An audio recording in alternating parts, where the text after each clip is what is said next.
ঠিক আছে মা, আমারও 18 হয়ে গেছে। 18 হয়ে গেছে মানে কি বলতে চাচ্ছি একটু বুঝি বল। না এমনি তোমাদেরকে জানি রাখনু, আমার বয়স বুঝে গেছে তো, যদি আমি বিকেলে চলে আসি তখন যেন তোমরা কিছু না বলো। এই কুকুরের বাচ্চা, তুই এসব কি বলছিস রে? কি করে? এই তুই ঘরে ঢুকে যাচ্ছিস? দাঁড়া, এই অমানুষ দাঁড়া। ওকে তুমি কি বলছো মা? আমি তো তোমাকে সেদিনই বলনু তোমার ছেলে বাগানে বসে বসে কোন ছুরিকে ফোন করছিল। আমার কথা তো বিশ্বাস করলে না। নাও এবার সামলাও। এটালে ঘরে চিঠি দা। এই থাম থাম, কোথায় যাচ্ছি? আগে বল তারপরে যা।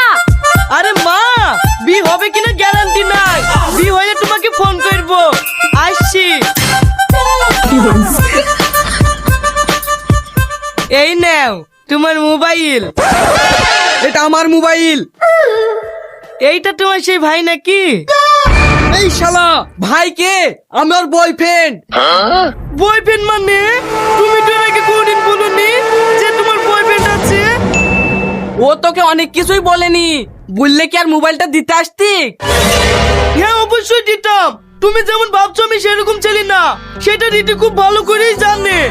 আর রীতি, তুমি পারলে আমাকে এত বড় মিথ্যে কথা বলে আমার মনটা ভেঙে দিতে।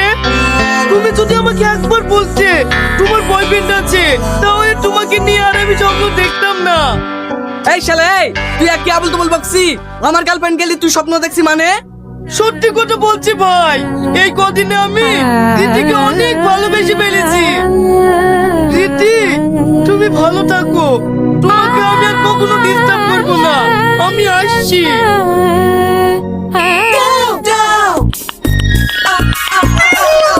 চলো। কি ব্যাপার রীতি, তুমি ওর গাড়িতে কেন? কি করবো?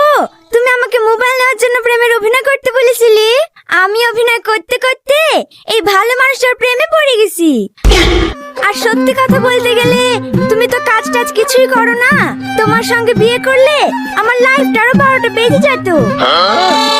আর এ তোমার মতো বেকার না, ব্যাংকের ম্যানেজার। চলো যান। না না, তুমি আমাকে ছেড়ে যেতে পারো না।